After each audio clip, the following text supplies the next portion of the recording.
Muchas gracias a todos los amigos de los medios que se han dignado en acompañarnos esta tarde. Esperamos que sus familias igualmente se encuentren bien frente a esta pandemia que todos los salvadoreños estamos sufriendo. Como ustedes saben, desde FUSADES hemos venido monitoreando y hemos venido analizando la emergencia que enfrentamos y sus consecuencias. Y desde FUSADES también hemos venido compartiendo insumos y hemos venido publicando propuestas sobre cómo enfrentar estos dos grandes retos que juntos tenemos que afrontar. Por un lado, el tema de la pandemia del coronavirus, y por otro lado, la recesión económica que se desenlaza en la medida que se han venido tomando estas medidas drásticas para prevenir el contagio. Así que en ese sentido, nosotros hemos venido monitoreando, analizando y buscando plantear propuestas para asegurar que contenemos estos contagios y de igual manera contenemos la recesión económica que tenemos encima. Hay que reconocer que ambos problemas son sumamente perjudiciales para todos los salvadoreños. Y es en este sentido que hoy queremos compartirles más información relevante sobre los escenarios y sobre recomendaciones para poder enfrentar juntos la pandemia del coronavirus. Me gustaría antes, sin embargo, contextualizar la información que hoy les queremos compartir para enfatizar la importancia que tiene esta información y cómo estas recomendaciones que vamos a plantear se integran en la estrategia global que hemos venido compartiendo, que hemos venido comunicando desde unas semanas atrás. En ese sentido, permítanme hacer uso de algunas láminas. Creo que es importante que me refiera a unas gráficas que ustedes ya conocen, pero creo que debe de ser un punto de partida para esta conversación que estamos teniendo. De esa manera estamos todos en sintonía. Y es que, en efecto, todos conocemos, vamos a proyectarla, en efecto, todos conocemos que la pandemia tiene una curva de evolución que es bastante típica, como lo refleja en esta gráfica la curva en color rojo. Ustedes pueden ver pues que hay una tendencia inicial acelerada hasta llegar a un punto de estabilización que es su cresta y luego inicia el descenso. El problema de la pandemia es que sobrepasa, como pueden ver, la capacidad actual del sistema de salud, que es la línea que estamos graficando, la línea horizontal en color anaranjado. Eso significa que en la medida que esta curva sobrepasa la capacidad actual del sistema, el país no cuenta con la capacidad para atender adecuadamente a las personas en riesgo. Pero más importante aún también es el hecho que, que por otro lado la pandemia afecta el desarrollo normal de la actividad económica y eso lógicamente empuja esta situación de recesión y de desempleo, que de alguna manera tratamos de ilustrarlo en esta curva color rojo punteada. Estas gráficas ustedes ya las habrán visto porque si bien denotan la curva de evolución típica, siempre se ha estado hablando de la importancia de aplanar esa curva roja, aplanarla a través de medidas que mitiguen este contagio. Son medidas de salud a través del distanciamiento social que se ha venido proponiendo. El propósito, pues, de aplanar la curva de los casos de infección es buscar contener la pandemia lo más cercano a la línea horizontal de la capacidad del sistema de salud. Y esto no es fácil. Y aunque la curva se logra aplanar un poco, generalmente ustedes pueden ver que la curva azul, es decir, la curva aplanada de la pandemia, se mantiene por arriba de la capacidad del sistema de salud. Ahí uno de los grandes retos que tenemos. Pero también más importante aún es que en la medida que introducimos medidas de contención, medidas de aislamiento, lo que estamos generando es una consecuencia colateral en el sentido que si bien eso ayuda a manejar y administrar mejor la pandemia, lo que acentúa es la gravedad de la recesión económica y acentúa el desempleo, que eso es lo que estamos ilustrando con el área azul y la curva punteada en color azul también. Esa gravedad de la recesión es lo que debemos evitar para salvar los empleos de las familias salvadoreños.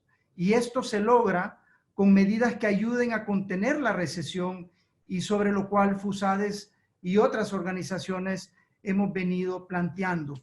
Y también no solo hemos planteado los problemas, sino que también recomendaciones. Y hemos visto, como lo hemos expresado a través de otras conferencias y a través de otros documentos, que esta recesión puede ser tan grave como la hemos vivido en otras ocasiones, por lo que nos hemos referido al pasado, como fue la crisis financiera internacional del año 2008, en que la economía del país cayó a niveles negativos y por otro lado el desempleo llegó a caer en un 7.2%. Ojo, porque no solo cayó un 7.2% los empleos, sino que además tomó más de 2 años recuperar el nivel de empleos que se tenía previo a la crisis financiera de aquel entonces. ¿Por qué estoy haciendo referencia al pasado? Porque esa referencia nos permite establecer un horizonte de la caída económica que podemos sufrir con la crisis de la pandemia y en específico la caída que podemos asumir en términos de empleos. De hecho, nosotros consideramos en FUSADES que no sería raro que llegáramos a niveles del 10% o más en cuanto a pérdida de empleos del sector formal. Ojo con esa cifra. Hablar del más del 10% de empleos formales que se perderían en esta pandemia equivale hoy en día a unos 70,000 a 100,000 familias que perderían sus empleos formales. Y eso que no estamos considerando al sector informal. No me quiero referir mucho a la parte económica en esta ocasión. Ya lo hemos hecho en otras presentaciones. El gran reto, sin embargo, que quiero señalar aquí es que así como tenemos que atender la pandemia, también tenemos que atender la situación de la recesión. Y ya hemos señalado que contener esa recesión implica introducir medidas de contención como la reactivación gradual de la producción y los empleos, programas de apoyo a la pequeña y mediana empresa, por mencionar algunos. Pero estos programas de reactivación y de apoyo van a depender de la capacidad de endeudamiento sostenible del país. Y ahí es donde está la clave. ¿Cómo aprovechamos los recursos limitados que tenemos para introducir programas que eviten la pérdida de empleos para la familia salvadoreña? Ojo, son recursos limitados, especialmente en un país que antes de la pandemia ya estábamos con niveles de endeudamiento por arriba de lo que es recomendable.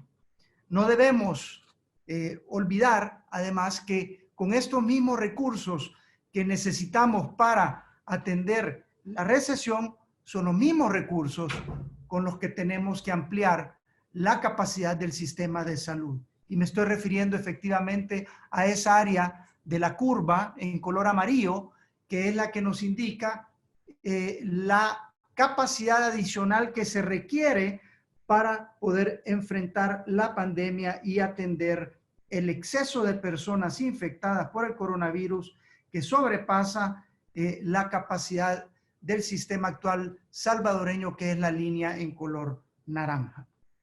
Por lo tanto, el gran reto, la gran pregunta que tenemos que plantearnos es ¿cuál es el nivel de respuesta necesario para ampliar la capacidad actual del sistema de salud? ¿Verdad? Es decir, tenemos que hacer un esfuerzo para ampliar esa capacidad hasta esa línea horizontal verde, que es la que nos está desafiando, es la que nos está indicando que es la frontera de casos que podría tener El Salvador. Y para responder esta pregunta fundamental que busca atender la emergencia, porque es lo que nos permite prepararnos adecuadamente, pero para poder responder a esta pregunta fundamental es necesario proyectar escenarios que nos permitan visualizar las posibles fronteras de la pandemia. Proyectar escenarios es un análisis técnico sobre la base de modelos científicos que, aunque no arrojan cifras exactas, nos permiten visualizar aproximaciones para prepararnos y usar los recursos limitados de la forma más efectiva. Es por ello que junto al equipo de la Universidad Francisco Gavidia y otros especialistas hemos sumado esfuerzos para contar con proyecciones más focalizadas y aproximadas para El Salvador. Y eso es lo que queremos compartirles este día. Información que nos permita prepararnos mejor. Y por ello quiero agradecerle de manera especial al doctor Oscar Picardo de la Universidad Francisco Gavidia, al doctor Roberto Vidrí, quien nos está acompañando esta tarde también desde la ciudad de Boston, y desde luego a la doctora Elga Cuellar de Fusades por hacerse presente en esta conferencia de prensa. Y desde luego también le damos las gracias a ustedes por acompañarnos. Sin lugar a duda tenemos este doble reto, insisto, es el doble reto, por un lado, de contener la pandemia, pero por el otro lado, asegurar que contenemos la recesión para no perder empleos que son tan importantes para las familias salvadoreñas. Me quedo hasta acá con esta breve introducción y le pasaría la palabra a la doctora Cuellar. Por favor. Es un honor realmente poder trabajar con el doctor Oscar Picardo y todo el equipo que conformamos, bueno, que yo soy parte de él, que le he llamado la iniciativa El Salvador COVID-19, y este trabajo que va a presentar el doctor Picardo es en nombre de todo el equipo. Yo les quiero contar primero quiénes participamos ahí. La verdad que es un equipo multidisciplinario de profesionales que estamos unidos para generar conocimiento que ayude a la toma de decisiones de política pública, en la política de salud, pero también la política económica, movidos por la urgencia de atender esta emergencia. Y además somos profesionales comprometidos con el país. Y en este esfuerzo participamos su servidora, que ya me conocen, directora del Departamento de Estudios Sociales, pero también tenemos a dos modelistas matemáticos, James Humberstone, que es un programador y matemático, Javier Cladellas, que es matemático graduado de la Universidad de Estrasburgo en Francia, y ambos trabajan en el Centro de Modelaje Matemático Carlos Castillo Chávez de la Universidad Francisco Gavidia. También está Oscar Luna, que es periodista, investigador y director de la revista Transmedia Disruptiva. El doctor Roberto Vidrí, que nos acompaña esta tarde en la conferencia de prensa, que es cirujano y epidemiólogo salvadoreño, graduado de la Universidad de Harvard en Estados Unidos. Mi amigo y colega, el doctor Oscar Picardo, que es director del Instituto de Ciencias, Tecnología e Innovación de la Universidad Francisco Gavidia y profesor adjunto del Centro de Ciencias Computacionales y Modelaje de la Universidad Estatal de Arizona. Además, Oscar Picardo es el coordinador de todo este esfuerzo. Y este equipo tiene además la virtud de tener la valiosa asesoría de 3 profesionales más, que son profesores universitarios y además destacados científicos, entre ellos el doctor Carlos Castillo Chávez, que es director emérito y fundador del Centro de Ciencias de Modelación Computacional y Matemática Simon Levin de la Universidad Estatal de Arizona, y actualmente es profesor de Biología Matemática de la Universidad de Brown University en Estados Unidos.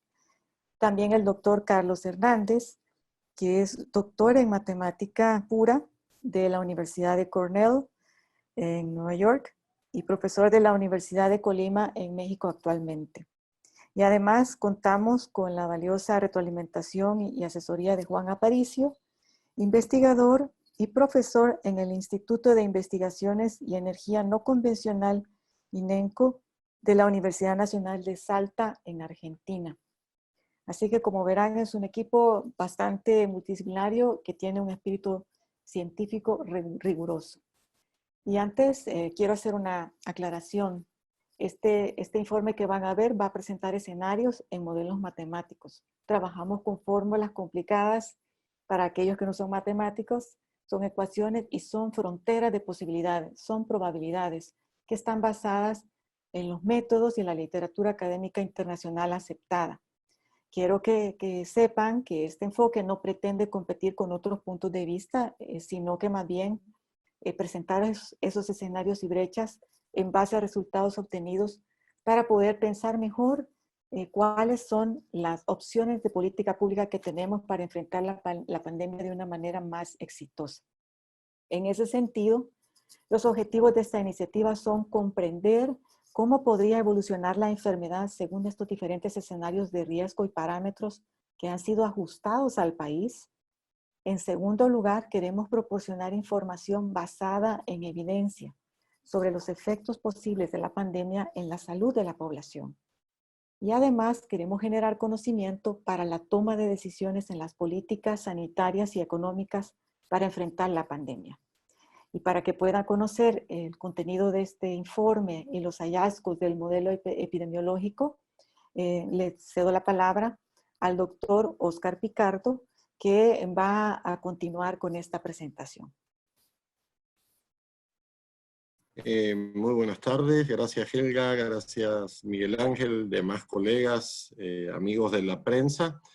Vamos a compartir esta experiencia de trabajo, y la llamo experiencia porque ha significado compartir muchas horas, discutir muchos temas, validar información con colegas tanto locales como internacionales para llegar al mejor nivel posible de certeza, salvando las imperfecciones que puedan tener todas estas herramientas que no son perfectas, pero que se acercan a escenarios más reales. Vamos a ir viendo algunas láminas, dependiendo, digamos, de la importancia, las pasaremos algunas más rápidas.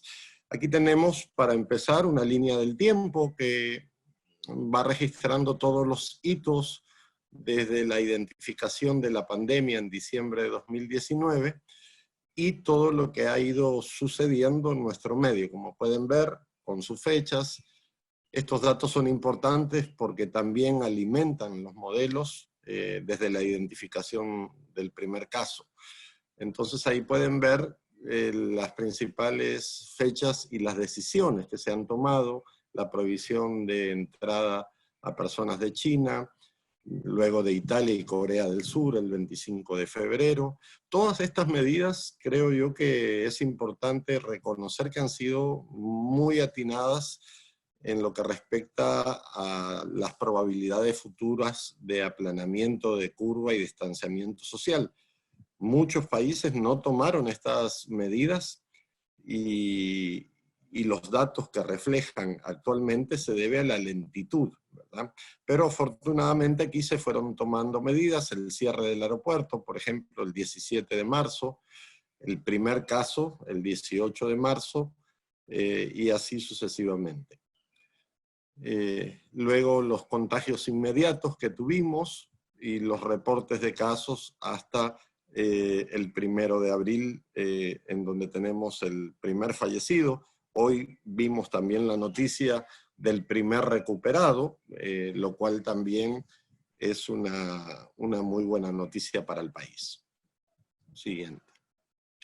Bien, sobre esta pandemia hemos querido contextualizar en la presentación, ¿verdad? Hay una declaratoria oficial de la OMS en base a la información que se obtiene a nivel global.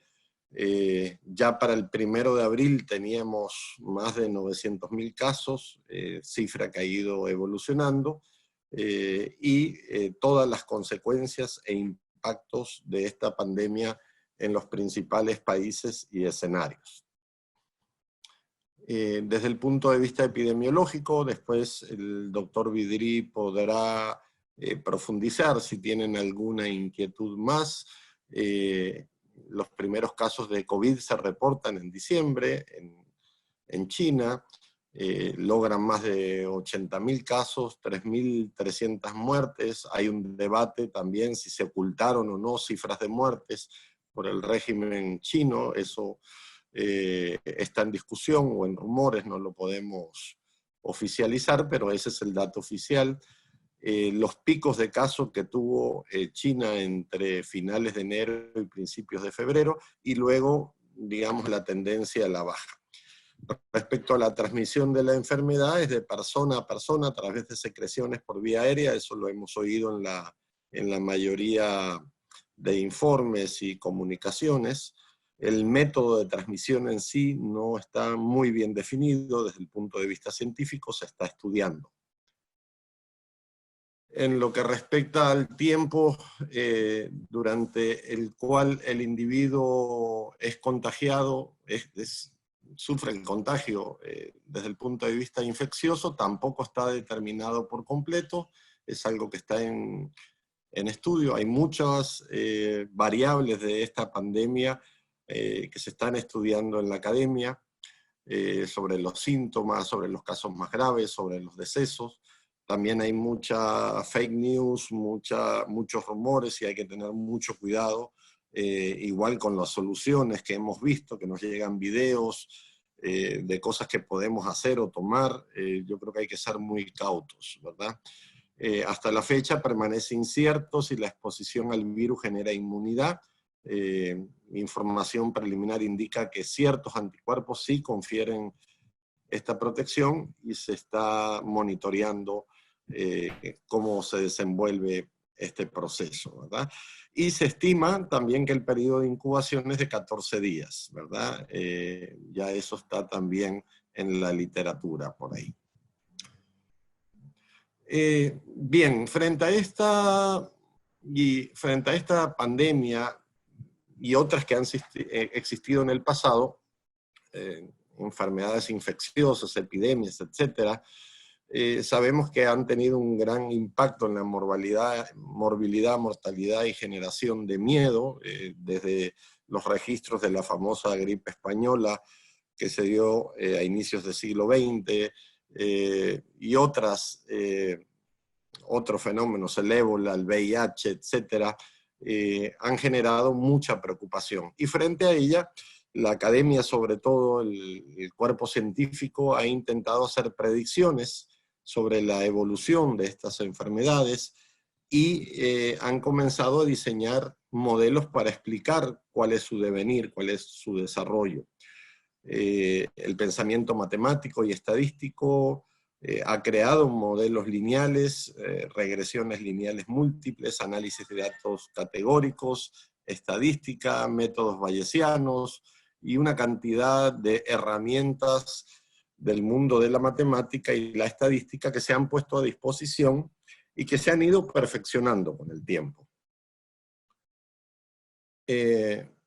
También se han creado equipos multidisciplinarios para lograr una mirada integral, que no sea únicamente epidemiológica ni únicamente matemática, sino que aparecen estadísticos, biólogos, físicos, y se crean equipos. Por ejemplo, en el Centro de Modelaje Matemático de la Universidad de Arizona, ahí ustedes ven humanistas, ven científicos, todos trabajando y complementándose, que es justamente lo que hemos hecho en este ejercicio con FUSADES.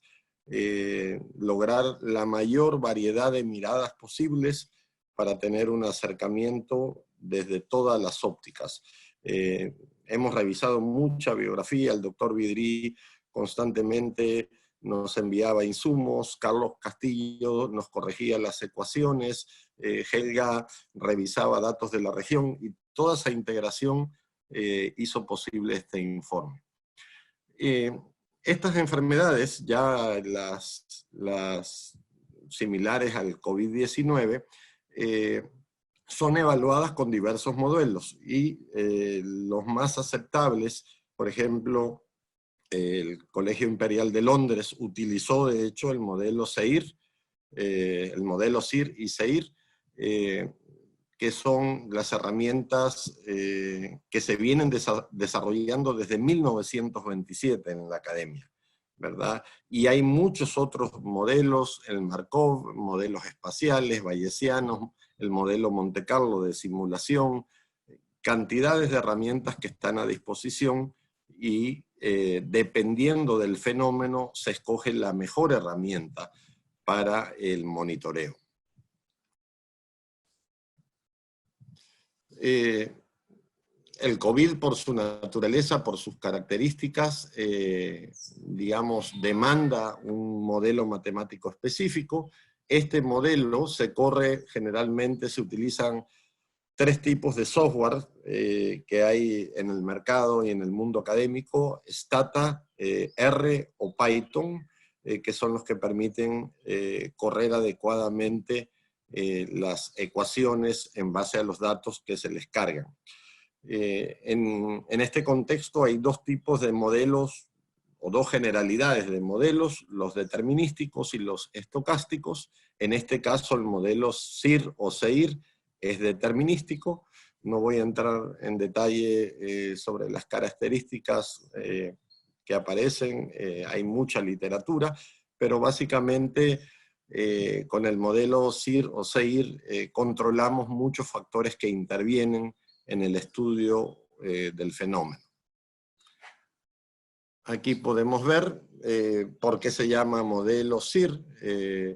Es un modelo universalmente aceptable, creado, como les decía, por Kermack y McKendrick en 1927, y su nombre viene de las siglas S, I y R, individuos susceptibles, la S, individuos infectados, la I, e individuos recuperados, la R. Esos son las 3 principales elementos de este modelo. Derivaciones del modelo SIR, aparece el modelo 6, que integra la E de casos expuestos, y el modelo SEIR, que integra la R de recuperados.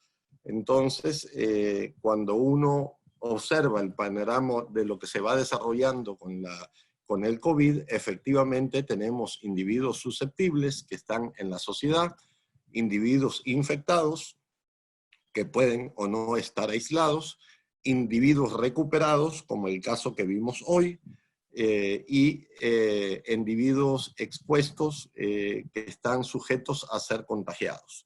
En estos modelos se trabajan a través de fórmulas y ecuaciones basado en consideraciones matemáticas de cuántas personas puede contagiar un infectado, y a su vez cómo ese contagiado contagia a otros. Por ejemplo, si una persona tiene la capacidad de contagiar a 4 personas sin medidas de distanciamiento sociales, esas 4 contagian a otras 4 y así sucesivamente se va expandiendo.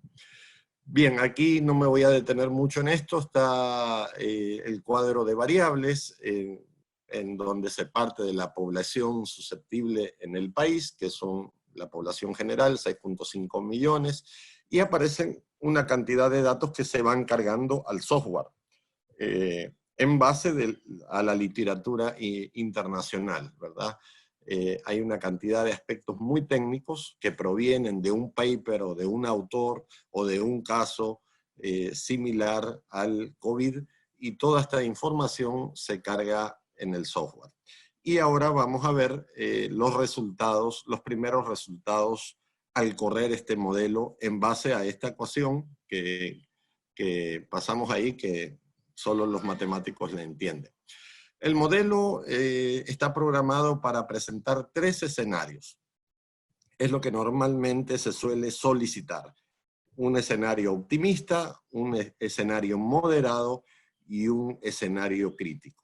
Como pueden ver, los resultados de estos escenarios van a depender de la efectividad del aislamiento. En el caso salvadoreño, con todas las medidas que se tomaron, podríamos decir que tenemos una efectividad de aislamiento bastante alta o buena, No obstante, tuvimos también los casos que ustedes vieron, los episodios del SENADE, que pueden afectar a ese aislamiento. Si El Salvador cerró el aeropuerto, cerró las fronteras migratorias, aisló en albergues con todas las limitaciones y defectos a las casi 4.000 personas que ingresaron, prácticamente podríamos decir que tendríamos controlada la situación. El aislamiento es bastante alto, pero sucede que siempre aparece un pícaro que se mete por una frontera, por un paso ciego, siempre aparece alguien que por alguna razón no entra a la cuarentena o se va a cuarentena domiciliar y no la respeta, y eso altera el aislamiento. Entonces, en este escenario optimista, como pueden ver, otro dato importante, que este modelo se corrió a 60 días del 18 de marzo, del primer caso, ¿verdad? Estos resultados es lo que sucedería a 60 días del primer caso identificado. No me voy a detener en este escenario optimista, ya lo estamos casi cumpliendo.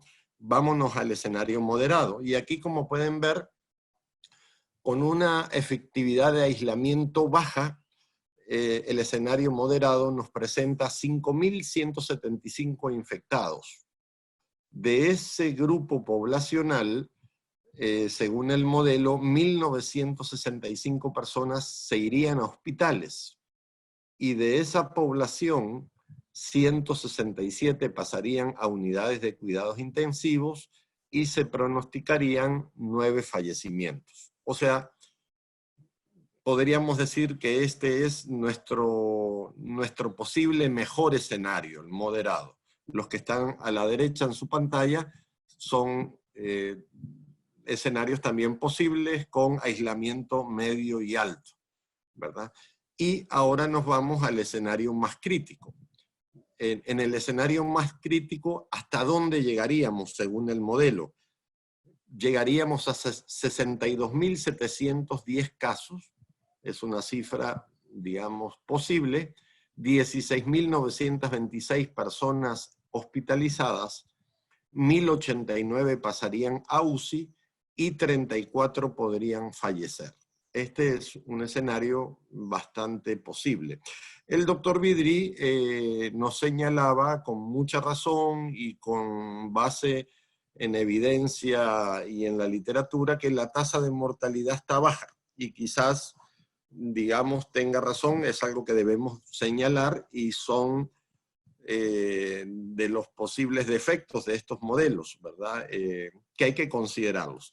Pero si nos volvemos otra vez, Helga, la lámina de atrás, podríamos tomar la efectividad de aislamiento baja como un escenario posible de 5.175 casos y la siguiente lámina a 62.710 casos. Eso es, creemos que podría ser un pronóstico bastante realista y posible.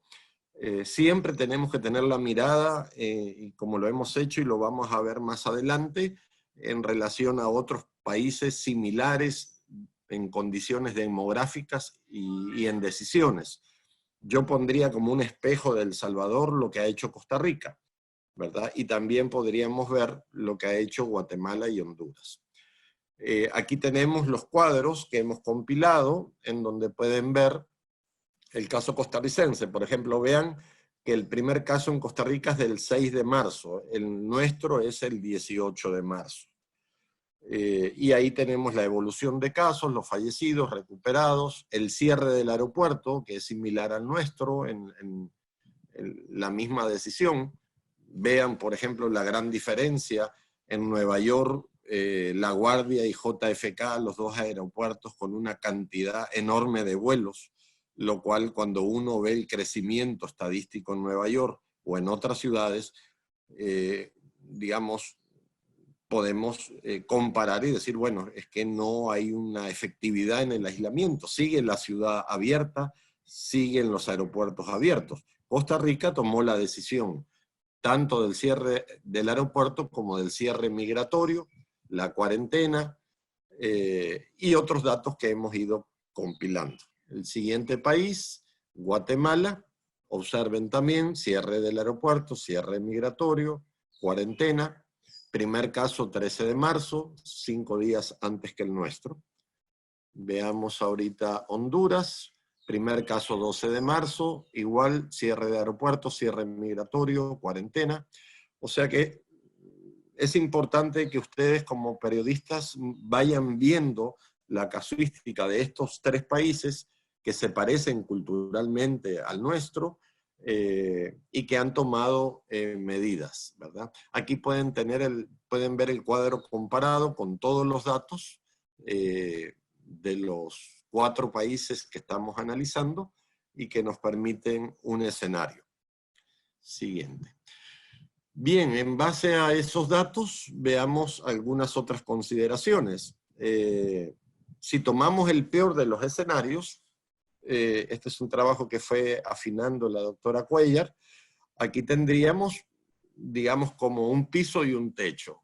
Podríamos necesitar de 37 camas en el mejor de los escenarios, que las tenemos, a 16.926 camas que no tenemos. Siguiente. En lo que respecta a unidades de cuidados intensivos, podríamos necesitar 6 espacios. Aquí vale la pena acotar que hay salas de cuidados intensivos que pueden tener una cama o pueden tener 10 camas, ¿verdad? Con el equipamiento. Pero en términos numéricos podríamos necesitar de 6 camas, que las tenemos, y de sobra, a 1.089 camas de cuidados intensivos que sí no las tenemos. Aquí, este es un trabajo muy interesante que hizo Helga Cuellar, en donde pueden ver las camas actuales, digamos, las categorías actuales que consideramos para esta pandemia: camas, camas en unidades de cuidados intensivos, médicos generales, intensivistas, que son los especialistas en atender este tipo de patología en cuidados intensivos, y enfermeras. Con el peor escenario, ahí pueden ustedes ver las brechas. Si asumimos que vamos a tener cerca de 60.000 casos infectados y 16.000 pacientes irían al hospital, la primera brecha que tenemos es de camas. 10.000 camas son las que necesitamos. La segunda brecha es en unidad de cuidados intensivos. 851 necesitamos. En médicos, en términos generales, aquí también hay que hacer la salvedad de que otras enfermedades no van a parar por el COVID. Pero en números absolutos tendríamos 3.587 médicos y necesitaríamos 2.821. Eso significa que estaríamos bien, entre comillas, en número de médicos. Pero esos médicos tienen que atender a otros pacientes, ¿verdad? Y otras incidencias. En intensivistas tenemos 60 en el país. Y con el peor escenario necesitaríamos 272. Aquí tenemos un déficit de 213 intensivistas. Y en número de enfermeras tendríamos 2.605, necesitamos 4.232 y tendríamos a favor 374, con la misma salvedad que estas enfermeras atienden a otros pacientes. Ahí hay algunas notas de consideraciones. Se asume que un médico atiende a 6 camas, un intensivista a 4 camas y una enfermera a 4 camas, todo trabajando en turnos de 8 horas. Eso es otra variable que hay que considerar.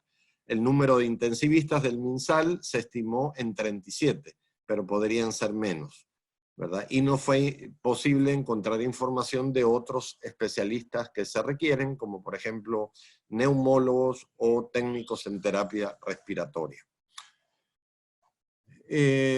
Bueno, hemos anotado, no me voy a extender mucho en esto, también por el tiempo, hay una reflexión sobre economía y salud pública.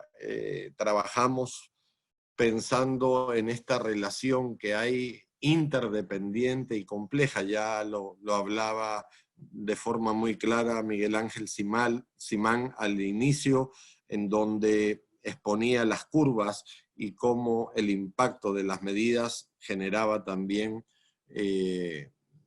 ciertas consecuencias a nivel económico, ¿verdad?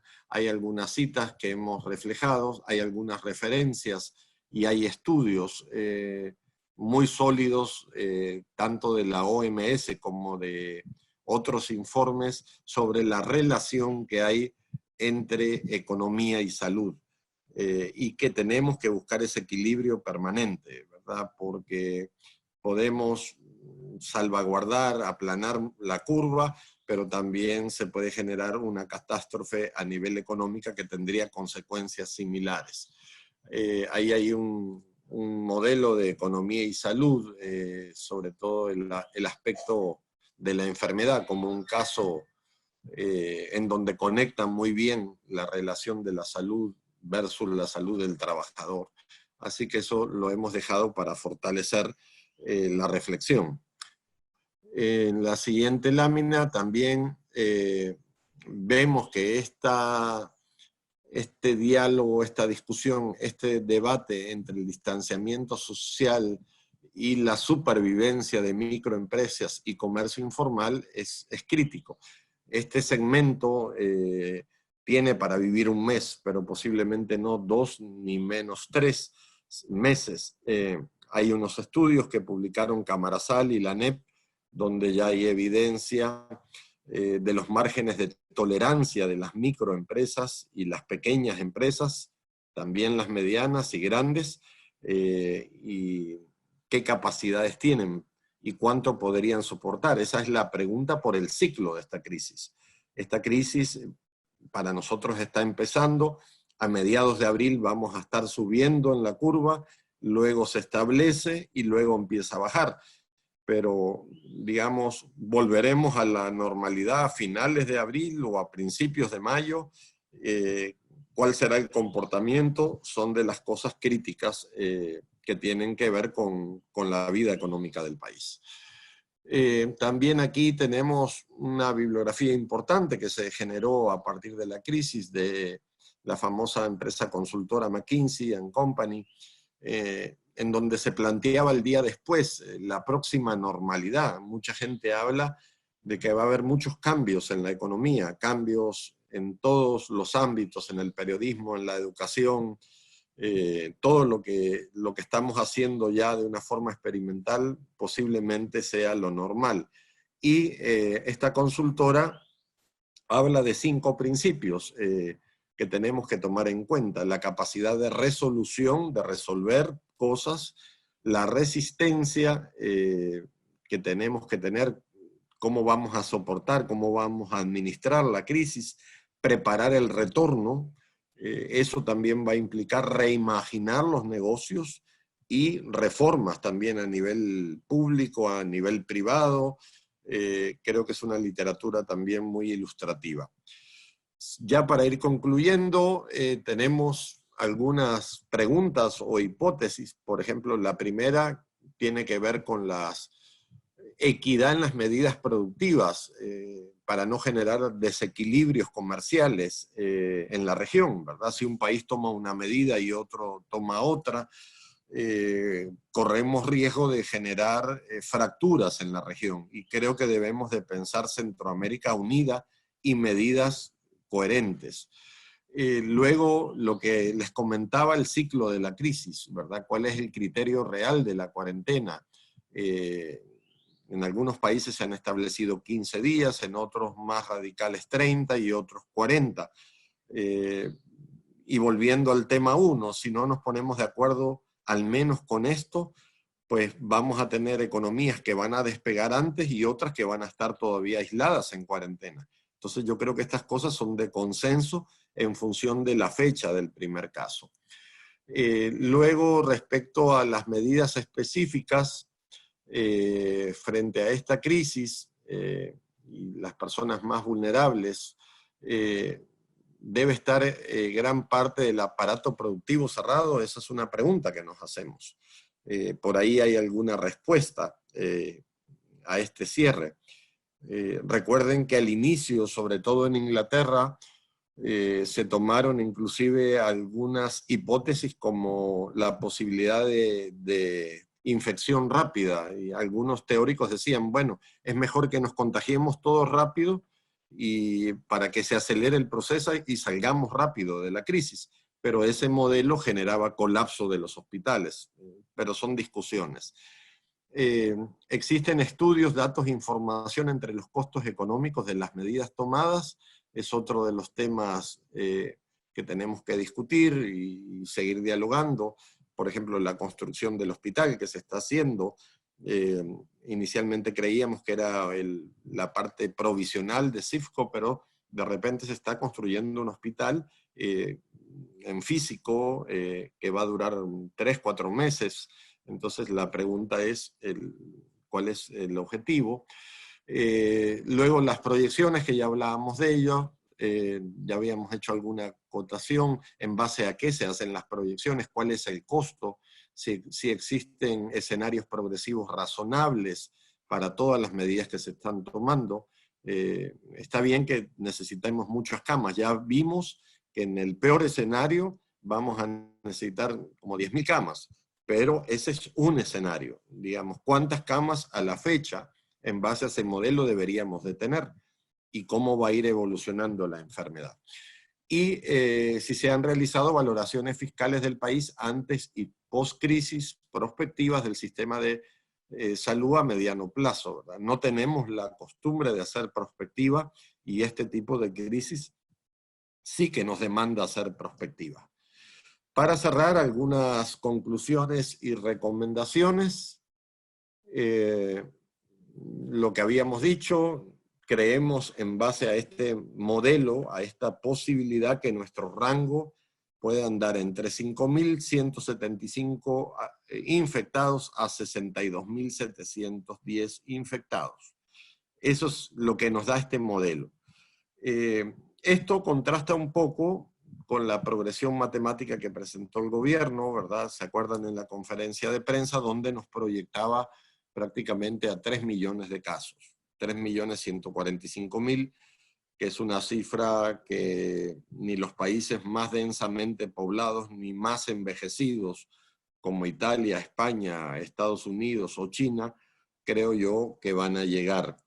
Y sobre todo considerando las medidas que tomó el propio gobierno. Interpretamos que esto fue como para mandar un mensaje, como para preocupar a la gente un poco de lo que podía pasar. Pero, como decía muy bien Helga al inicio, nosotros no estamos compitiendo si son los casos en rojo o el caso en negro de abajo, ¿verdad? Si son 62.000 o 3 millones, si son 5.000 o 3 millones. Ese no es el debate. El debate es que hay modelos que presentan una cifra y hay otros modelos o propuestas que tenemos que discutir, sentarnos, dialogar y no ponernos a hacer careos a ver cuál es el dato correcto, ¿verdad? Finalmente tenemos 5 o 6 recomendaciones finales. El primero es un proyecto de nuestro buen amigo Carlos Hernández de México, que nos hizo una propuesta para crear un sistema de identificación de inmunidad para activar lo más pronto posible el sistema productivo. Si logramos identificar qué personas están inmunes, esas pueden ir a trabajar y eso no paraliza el sistema productivo. La segunda recomendación dirigida al área médica es crear un programa de especialización médica rápido y eficaz para capacitar intensivistas dedicado a neumólogos o internistas, que son especialidades afines. Este programa podría amplificar la necesidad de intensivistas. Tercera recomendación, diseñar un programa de dotación de camas y salas UCI sobre la base de la proyección del modelo a una escala de 15 días a un mes, es decir, ir creando las camas que nos va demandando el modelo y los casos reales para no quedarnos ni cortos ni sobregirados tampoco de camas, porque sería también dramático por las condiciones fiscales que nos quedáramos con 5.000 camas en blanco ya hechas o 500 salas UCI equipadas que no se van a usar. Entonces yo creo que la respuesta tiene que ser progresiva y en base a un programa. Continuar corriendo los modelos matemáticos para hacer ajustes. Nosotros vamos a seguir corriendo el modelo parte del problema que tenemos es la falta de información. Nosotros necesitaríamos saber más datos demográficos de las personas infectadas. Tenemos poca información de los albergues. Si nos dieran más información, pudiéramos acercarnos más a la realidad. Otra recomendación importante, ampliar la base de los laboratorios para correr la mayor cantidad de test. Eso lo están haciendo muchos países.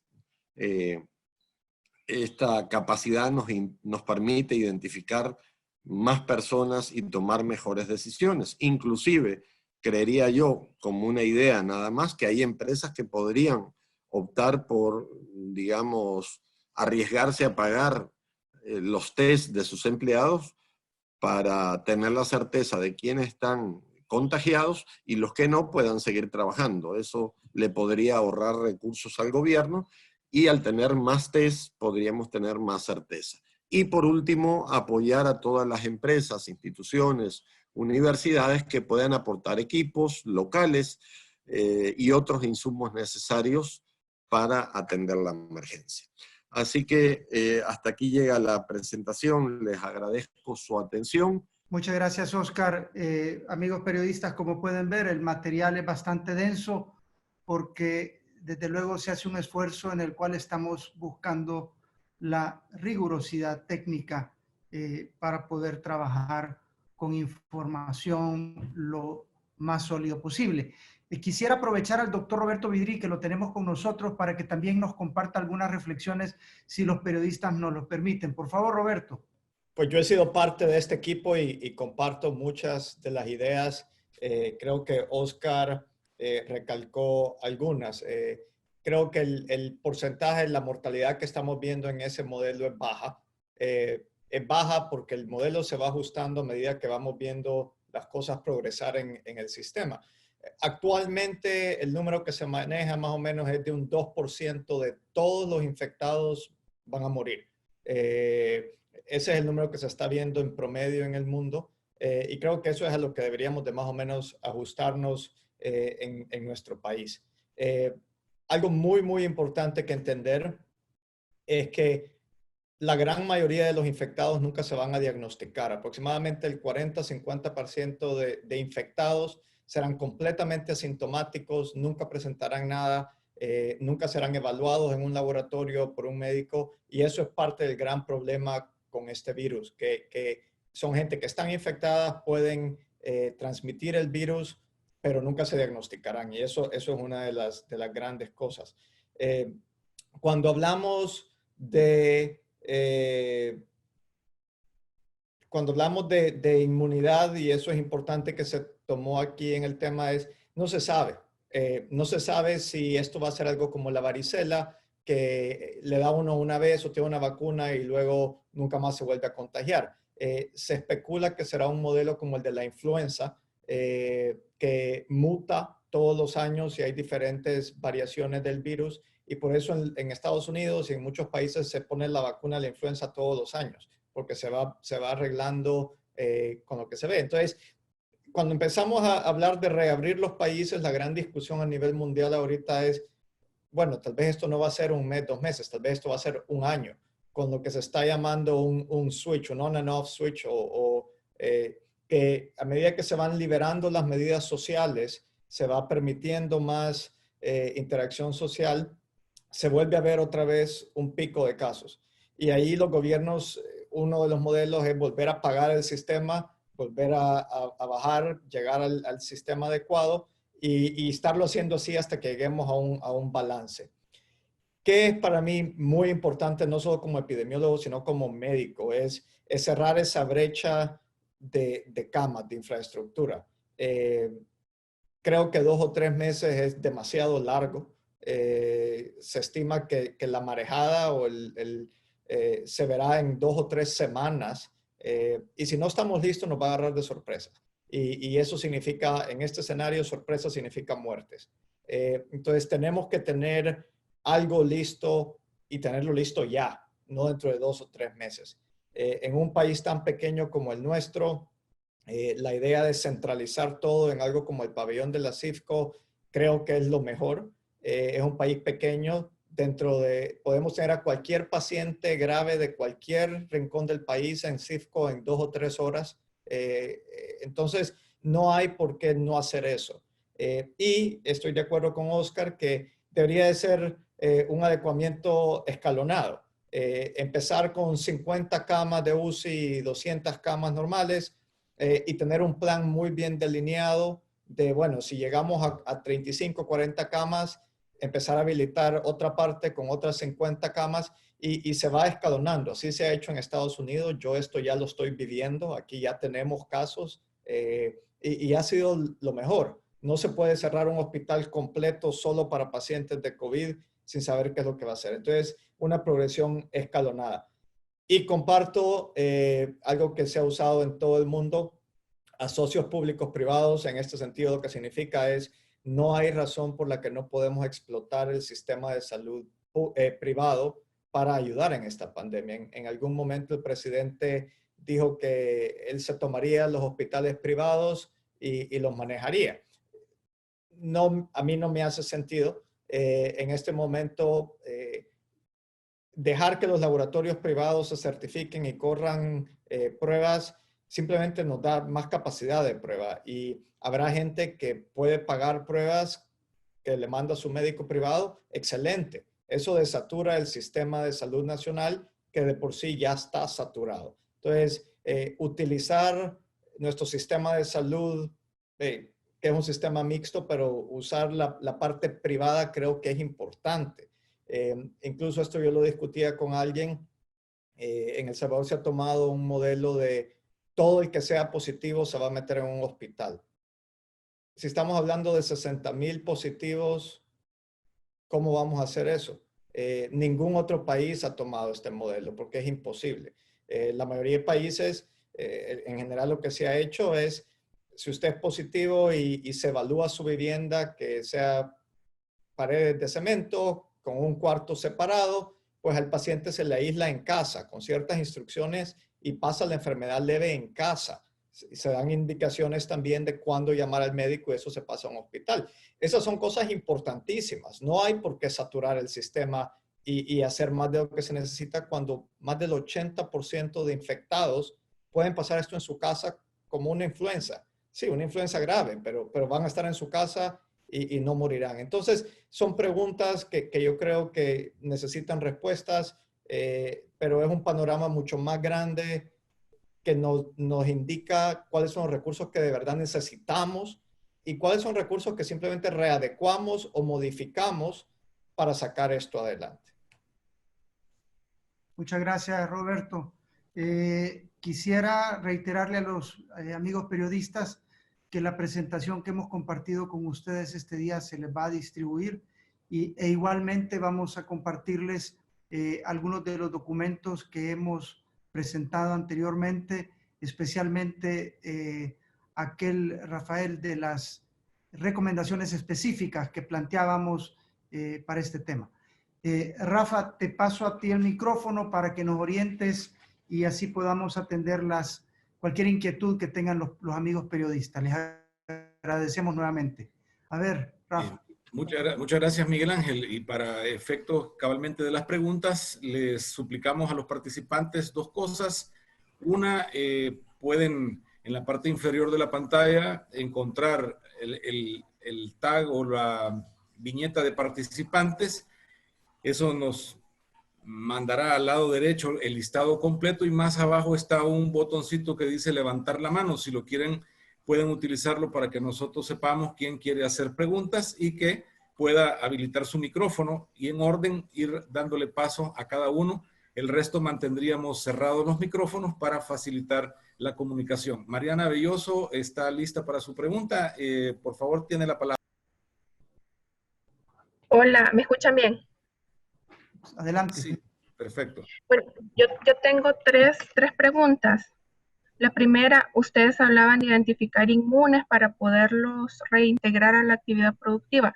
¿Esto cómo se logra? ¿Cómo se logra identificar inmunes?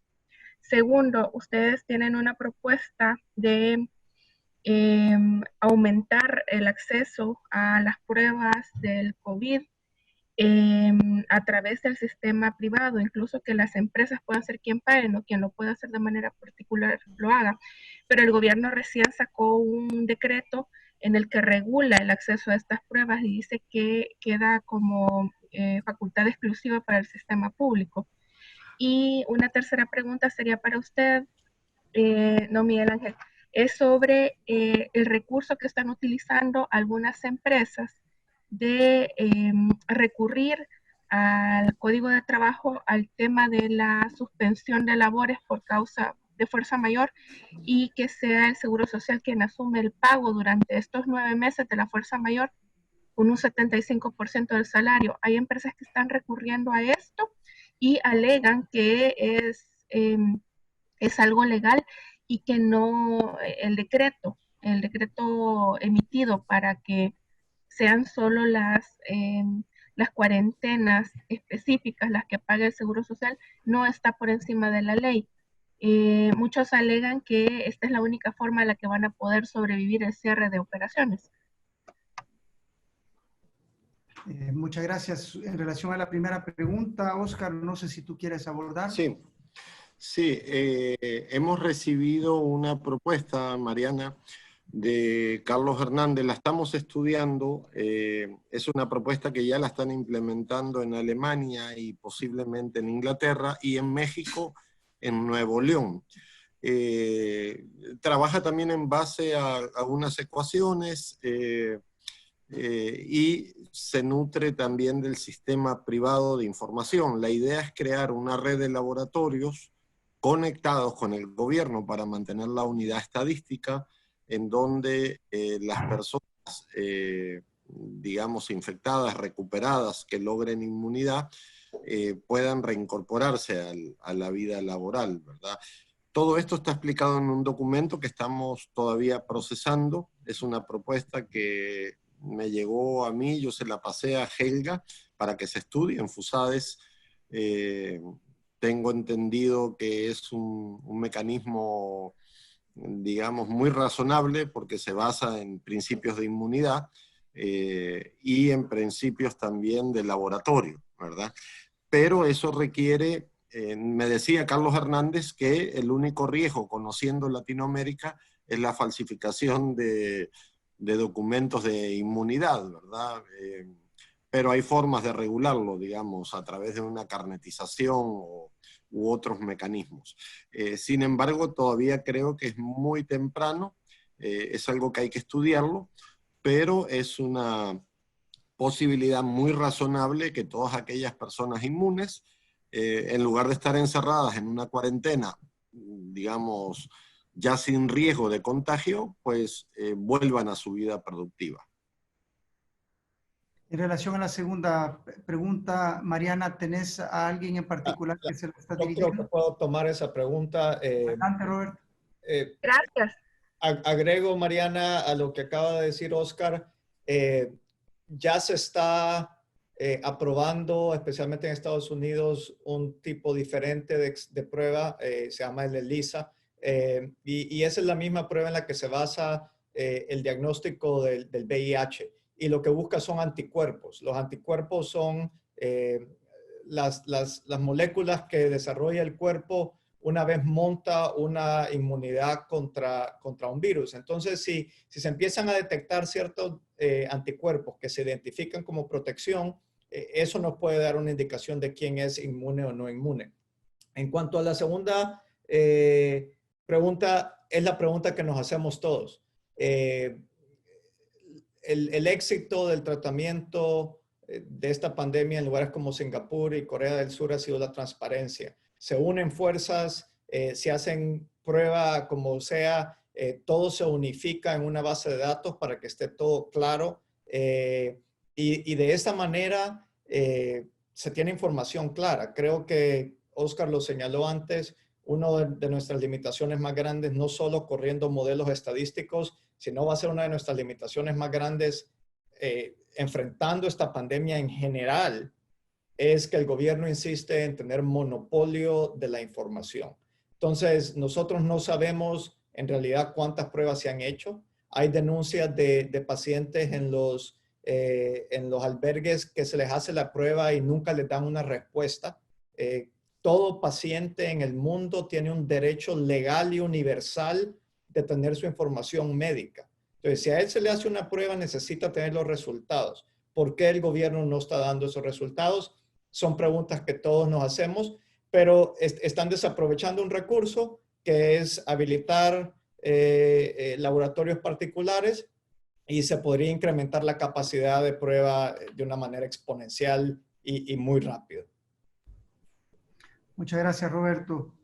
Yo quisiera agregar un elemento de que el uso de descentralizar la aplicación de pruebas es la estrategia que han seguido muchos países en la región. Tenemos Argentina, Perú y Costa Rica que están aplicando este esquema. Por ejemplo, en Costa Rica hay 8 laboratorios privados que han sido autorizados por el gobierno para poder aplicar pruebas. Entonces, el hecho que el gobierno tenga la facultad no lo limita a que pueda acreditar a laboratorios privados o a laboratorios de instituciones universitarias que los tengan adecuados para eso, para aplicar pruebas. En Panamá también se tomó la opción de crear 25 equipos para aplicar pruebas en todo el territorio del país, incluyendo zonas remotas. Entonces, esquemas diversos hay, y aquí la respuesta sería abogar por una descentralización en la aplicación de pruebas. Gracias, Helga. Me permito acotar también, Mariana, sobre tu segunda pregunta. Y es que al final del ejercicio, el hecho que se ha trabajado en proyectar estos escenarios es para poder medir esa frontera a la que nos tenemos que preparar. En el caso, por ejemplo, de las camas, bien presentaba Oscar que estamos hablando que tenemos una brecha de 10,000 camas. ¿Por qué entonces no vamos a trabajar juntos con todos los sectores, privados y públicos, en el área de salud para poder ampliar esa capacidad que necesitamos para cubrir el excedente que la pandemia nos genera por encima de la capacidad actual del sistema de salud pública? Entonces, no vemos ninguna razón. Este no es un momento para estar con ideologías. Este es un momento para sumar de manera práctica y poderle brindar la atención que los salvadoreños se merecen. Así que, en efecto, aquí tenemos que sumar recursos de donde vengan, pero tenemos que sumarlos. En relación a tu tercera pregunta, quiero plantearte lo siguiente. Empecé la presentación o empezamos la conferencia de prensa señalando justamente estos dos grandes retos que tenemos. Por un lado, contener la pandemia, por otro lado, salvar trabajos. Y el mensaje que les estamos compartiendo a ustedes es que no es una o lo otro, es buscar el balance adecuado en que podamos trabajar y contener ambas crisis que se nos están presentando. Nos están de alguna manera esquinando en una discusión como que si fuera una o la otra.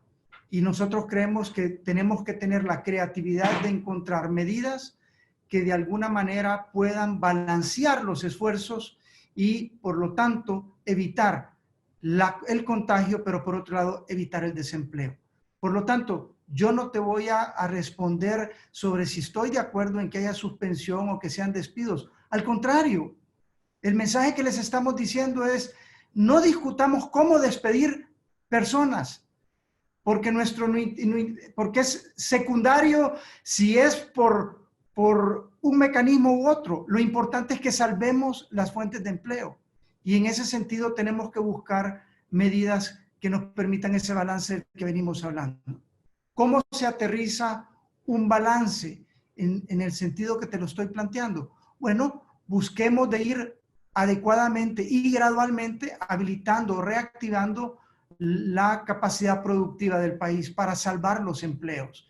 Probablemente una fábrica no tiene que trabajar al 100% por las medidas de prevención que se están tomando, pero sí pudiera trabajar a un nivel porcentual que le permite al menos cubrir sus costos fijos y salvar los empleos. Y de eso estamos hablando aquí, buscar un balance, buscar gradualidad en la reactivación económica y desde luego, enfatizo, desde luego que cada empresa pueda tomar las medidas preventivas que sean necesarias, complementadas con el testeo que todo el mundo estamos pidiendo, porque es una manera de ir focalizando también los esfuerzos de prevención y de reacción.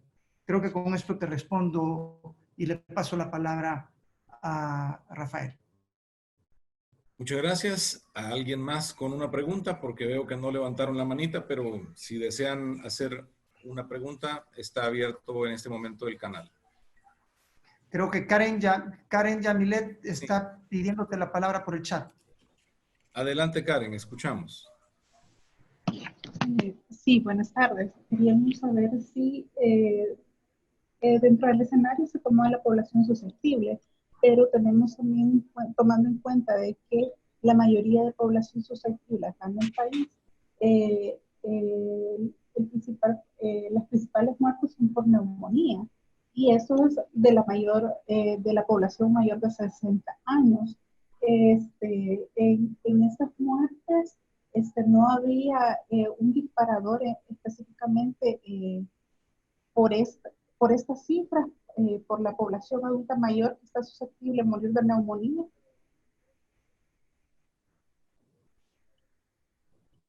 Oscar, creo que la pregunta iba dirigida a ustedes, Sí. Roberto.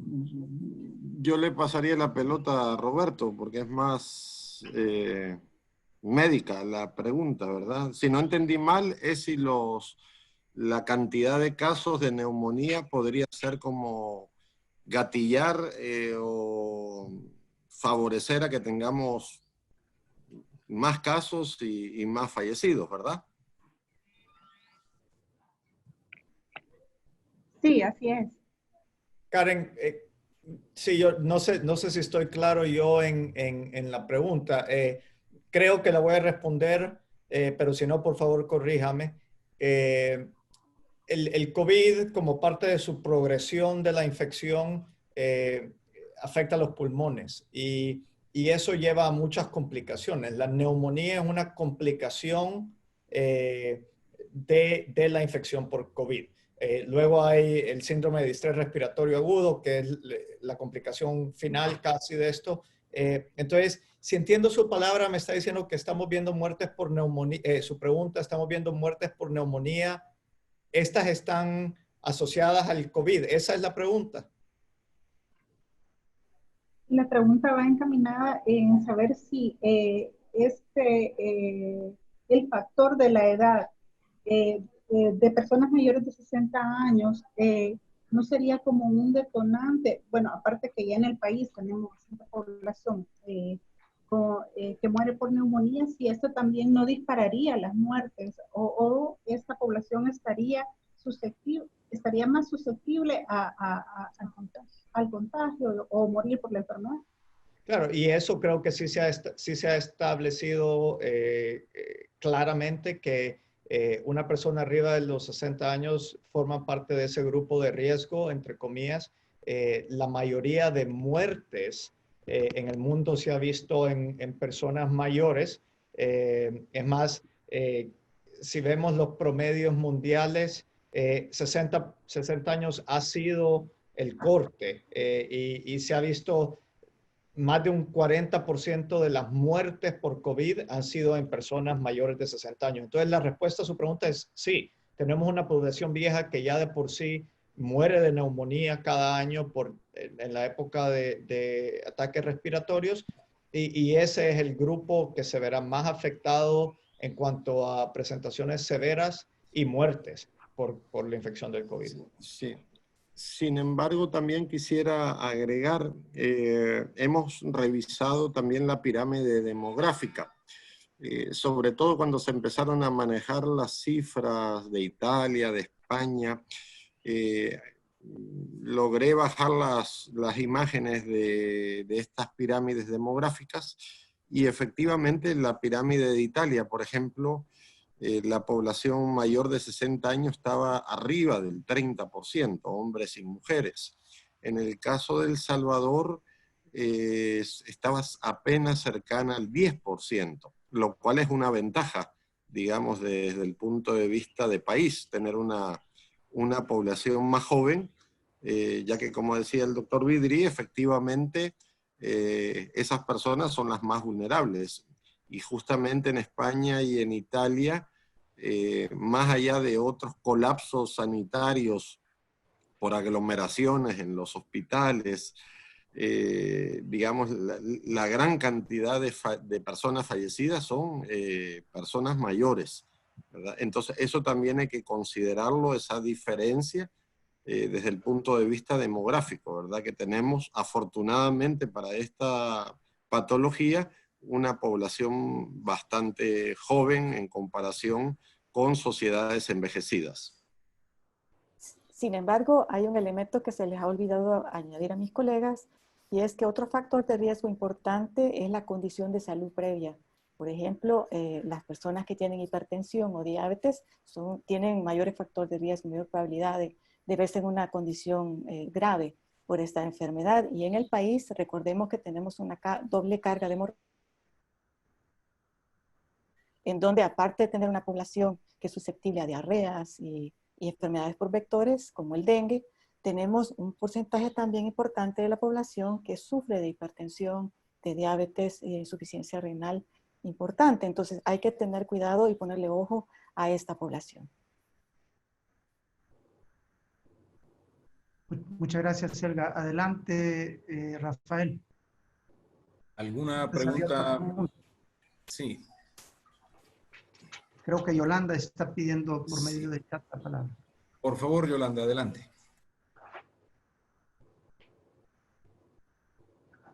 Buenas tardes, ¿me escuchan? Adelante. Perfectamente. Buenas tardes. Si no me escuchan porque creo que tengo una conexión inestable, me dicen. Yo tengo algunas preguntas. Quizás primero una aclaración sobre el informe. No sé si no puse mucha atención o se me escapó o no. Pero este escenario que ustedes presentan, estos diferentes escenarios de 60 días, tienen como premisa la continuidad de la cuarentena nacional. ¿Por qué tiempo? Eso, una aclaración. Y lo otro es, hay un escenario cierto ahorita sobre el aislamiento físico que tenemos en todo el país, que es hasta el 13 de abril, entiendo yo, que lo podemos tener, porque del 13 de abril para allá no hay una suspensión de derecho a la circulación, ¿verdad? Entonces, ¿cuánto debe durar esta primera fase de aislamiento físico casi total? Según ustedes, según un criterio médico, también según criterios económicos, ¿cuáles son sus opiniones sobre el grado de aislamiento actual en El Salvador? ¿Vamos hacia una fase de aislamiento total más restrictiva o al contrario, verdad? ¿Vamos hacia qué es lo recomendable o vamos hacia una reactivación poco a poco productiva? Y la otra pregunta, la Asamblea Legislativa prohibió recientemente que los médicos atendieran a pacientes del COVID sin equipo adecuado. ¿Qué equipo es el adecuado para atender este tipo de pacientes? Esas, básicamente. Muchas gracias, Yolanda. Muchas gracias. Sí te escuchamos claramente. Si Oscar y Elga quieren abordar las primeras preguntas que tienen que ver con los escenarios. Sí, las condiciones de aislamiento que maneja el modelo es que se mantengan al menos pasados los 15 días desde el inicio de ingreso, ¿verdad? De esas 4.000 personas, en teoría debería de ser progresivamente y con prueba para sacarlos del aislamiento, ¿verdad? Por lo que dura el periodo de incubación. Entonces, esas condiciones de aislamiento alto se tendrían que mantener con esa lógica. Es decir, si yo entré el día 1, pues debería de estar saliendo en teoría en las condiciones normales. Nosotros aquí han puesto 30 días, pues dejemos los 30 días, creemos que es menos, pero hipotéticamente debería estar saliendo a mis 30 días de mi ingreso ya con una prueba aplicada y con resultado, ¿verdad? Si mi resultado es favorable, regreso a mi vida normal, etcétera, ¿verdad? De lo contrario, tendría que mantenerme en el aislamiento, digamos, hasta que se cierre el ciclo y hasta que pueda pasar una nueva prueba y ya salir negativa el resultado, ¿verdad? No sé si Víctor, si el doctor Vidri quisiera agregar más de yo eso. también quisiera agregar algo después. Sí, sí. Pero si quiere hablar primero Roberto, le cedo la palabra. Elga, como quiera. Si quiere, hable usted. Adelante, Roberto. Adelante. Yo contesto bueno, agregando a lo que dice el doctor Picardo, creo que Yolanda se refiere tal vez a la cuarentena nacional. Estoy de acuerdo con lo que dijo el doctor Picardo. A la cuarentena nacional, ¿cuándo la levantamos? Y esa es otra de las preguntas del millón que se discuten en el mundo en este momento. Hay esquemas que han descrito fases de cómo volver a la normalidad.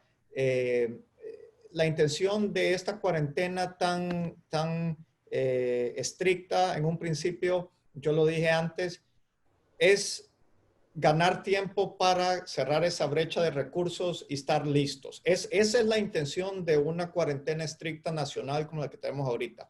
En teoría, en estas 3 semanas, 4 semanas que hemos tenido, ya deberíamos de tener un hospital listo para que cuando empecemos a ver casos, estemos listos. Entonces, esa es la primera fase, es meter a todos en la casa, en lo que recaudamos recursos para poder tratar a todos los enfermos que nos van a salir en un par de semanas. ¿Cuándo levantamos esta cuarentena? Bueno, hay varios criterios que se han propuesto de ir abriendo por etapas. Uno de ellos es cuando se empieza a ver el decline de casos que empiecen a bajar constante por más de 14 días. Entonces, si un país ya va llegando y empieza a ver que empiezan a bajar los casos por más de 14 días, empezar a abrir la sociedad otra vez. Otro de los criterios es tener la habilidad de hacer exámenes masivos a toda la gente del país para poder ir identificando pequeños grupos que quedan activos e irlos separando en lo que se va abriendo el resto del país y poder hacer un monitoreo generalizado a nivel de nación, que lo hizo Singapur, lo ha hecho Hong Kong muy bien, que tienen tanta capacidad que están agarrando grupos aleatorios de la población, digamos a 20 personas, y les hacen el examen. Como sin síntomas van a una ciudad y agarran 20 personas. ¿Por qué? Porque entonces nos va dando una idea de qué está sucediendo en la población con el virus. Eso es para la primera pregunta. Con respecto a la segunda pregunta, la guía básica de la CDC y de la Organización Mundial de la Salud, la CDC es el Centro de Enfermedades de Estados Unidos, pide 3 cosas de equipo necesario. Es un respirador, ya sea N95 o equivalente, protección facial o de ojos, puede ser anteojos protectivos o máscaras quirúrgicas que tienen una pantalla plástica o una pantalla plástica, una gabacha impermeable, como las que se usan en cirugía, y guantes. A eso se le agrega botas impermeables. Hay países que han optado, porque tienen los recursos, a usar los trajes de astronauta que les llamamos nosotros, que es todo. Si se tuvieran fuera excelente, pero se ha demostrado y hay ya varios estudios publicados que usando esos tres, la máscara, la protección de ojos y de caras, guantes y una gabacha impermeable, el personal de salud corre un riesgo mínimo de infectarse si se usa de una manera adecuada. Entonces, eso es lo mínimo y yo creo que nuestro personal de salud nacional tiene todo el derecho de solicitarlo y de demandarlo, porque nadie quiere irse a meter a un hospital con pacientes positivos sin el equipo necesario. Yo lo he hecho, yo estoy en aislamiento en este momento por tener contacto en una operación sin equipo, con un paciente positivo sin saberlo, pero déjeme decírselo personalmente. Cuando yo tengo mi equipo puesto en el hospital, uno está un poquito más estresado de lo normal, pero uno se siente bastante seguro. Entonces, estoy de acuerdo. Esos son los puntos que se necesitan y el personal de salud definitivamente los necesita. Y yo quisiera agregar 2 elementos. En primer lugar, señalar de que por eso es tan importante tener pruebas, aplicar pruebas y tener información, porque en la medida que vamos teniendo más información, se puede ir decidiendo con mayor precisión cuándo es conveniente disminuir la prevención severa de distanciamiento social, hasta dónde podemos estirar la pita, como dicen.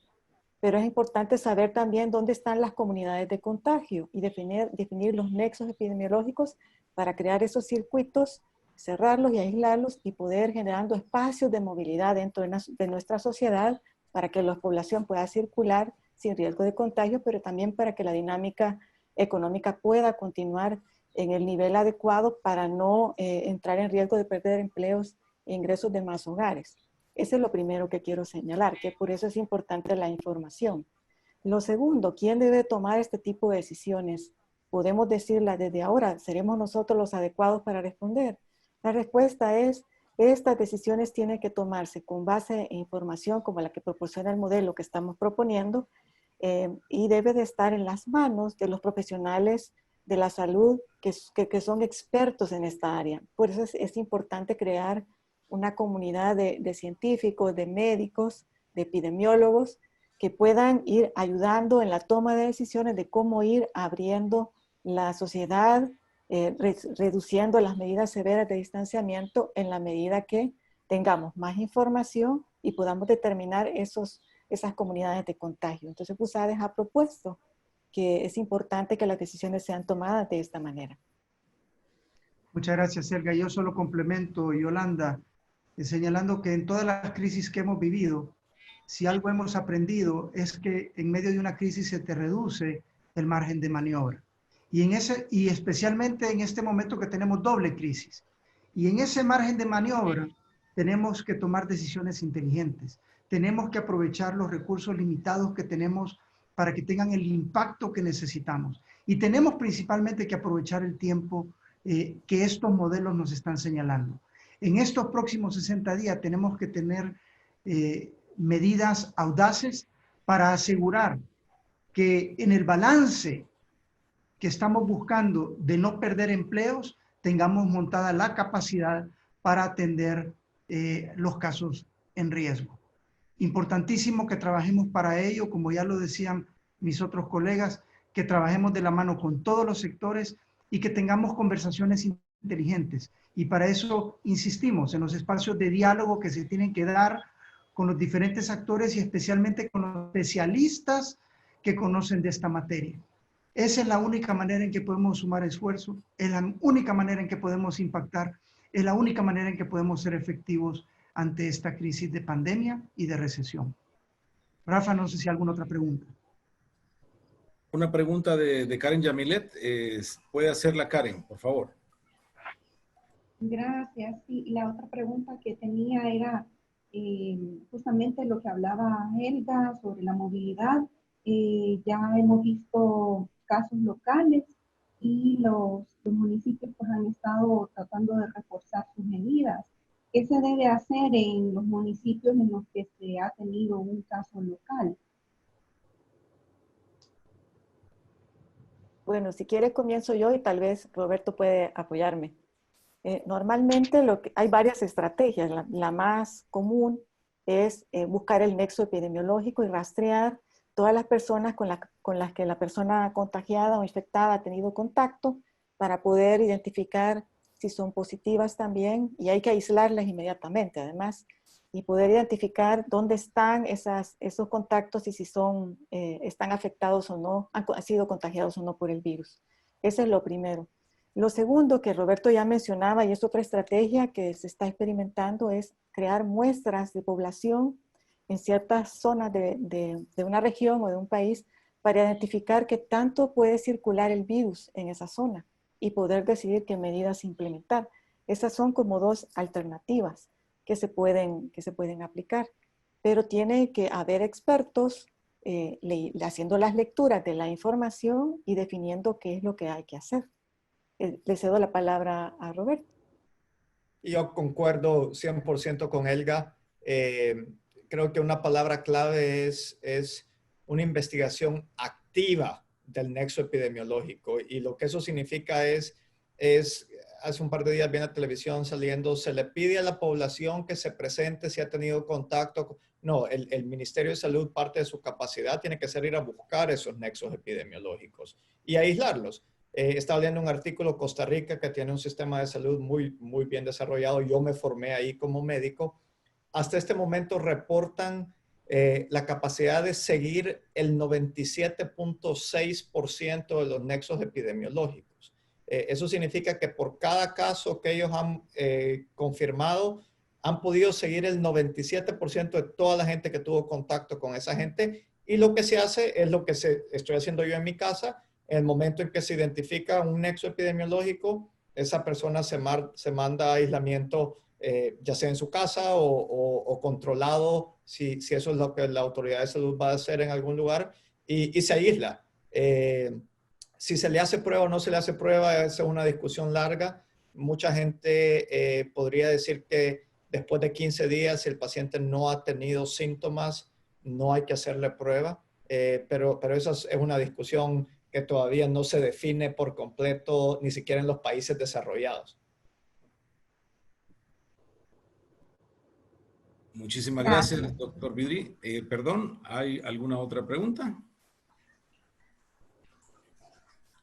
Si no hay más preguntas, Mariana tiene levantada la mano, pero no sé si desde el principio o ha vuelto a ponerla. Ahorita. Ah, ok, Mariana. Perfecto. Sí, disculpen que insista, pero para mí es importante conocer su opinión sobre que las empresas se puedan apegar a la ley en cuanto a la suspensión de labores por caso fortuito, que permite no despedir a la gente, sino que se mantengan bajo esta figura de suspensión y que el Seguro Social les pueda estar pagando el 75% de su salario como una opción para mantener los empleos.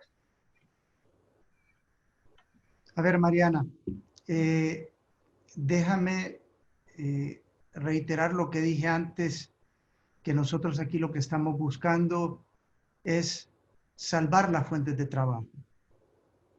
No estamos buscando encontrar medidas técnicas o conceptos técnicos para disminuir las fuentes de trabajo. Al contrario, lo que queremos es salvarlas. Pero lo decimos bajo el entendimiento que es normal que las pequeñas, medianas empresas y todas las empresas en general solamente tienen hasta un límite de capacidad de aguante en cuanto a seguir cubriendo costos sin percibir los ingresos. En ese sentido, hay que reconocer que en el dilema en que nos encontramos, necesitamos buscar alternativas creativas responsables, que si bien por un lado nos ayudan a salvar a las personas en riesgo, que por otro lado también nos eviten a que haya un desempleo adicional de 100,000 personas solo del sector formal, porque eso es igualmente perjudicial. Y en ese sentido tenemos que hacer todo lo posible para salvar al sector productivo y los empleos frente a una recesión que se va a acentuar en el tiempo. Y si eso implica ir habilitando las empresas de forma gradual y tomando las medidas sanitarias necesarias, pues tenemos que encontrar la manera de dialogar y encontrar acuerdos para poderlo hacer. Y de esa manera, con medidas balanceadas, poder hacerle frente al doble reto que tenemos en El Salvador. Hay una pregunta de fondo también, y es que si tú quieres ayudar a las empresas cubriendo el salario de los trabajadores, bueno, pues hay que preguntarse dónde va a salir el dinero cuando las finanzas públicas en este país no son tan fuertes. Pero por otro lado, si tú hablas de pasarle el costo a las empresas, igualmente la pregunta es cómo hacen las empresas para poder cubrir ese gasto si no están percibiendo ingresos. Es un dilema que yo no te lo voy a responder excepto de la manera en que ya lo hice. Tenemos que gradualmente ir reactivando las empresas, el sector productivo, para salvar los miles de empleos formales que se han creado a lo largo de estos años. Ha costado crear estos empleos. Tenemos que hacer lo imposible por salvarlos, ¿verdad? Y yo aquí me quedaría, yo quiero terminar tal vez, Rafael, agradeciéndole a todos los panelistas por el trabajo que han venido desarrollando en estas semanas. Ha sido un trabajo muy profesional y de ello nos sentimos todos bien orgullosos porque, como dijimos al principio, no estamos pretendiendo definir cifras exactas, sino traer aproximaciones que nos permitan proyectar escenarios sobre los cuales podamos tomar medidas inteligentes y hacer uso efectivo de los recursos limitados que tenemos y del tiempo limitado que tenemos. Por ello les agradecemos y les felicitamos a todos los colegas que han trabajado en este esfuerzo. Y igualmente quiero expresar en nombre de FUSADES y en nombre de todos los panelistas acá presentes nuestra preocupación por aquellas personas que están en riesgo y sus familias. Por todos ellos los estamos teniendo en nuestras mentes, en nuestros corazones y ciertamente los tenemos en nuestras oraciones para que primero Dios salgan adelante y superen cualquier situación de contagio, de infección. Igualmente, queremos agradecerle a todos los periodistas que nos acompañaron nuevamente. Bendiciones y que Dios les proteja junto a sus familias. Muchas gracias.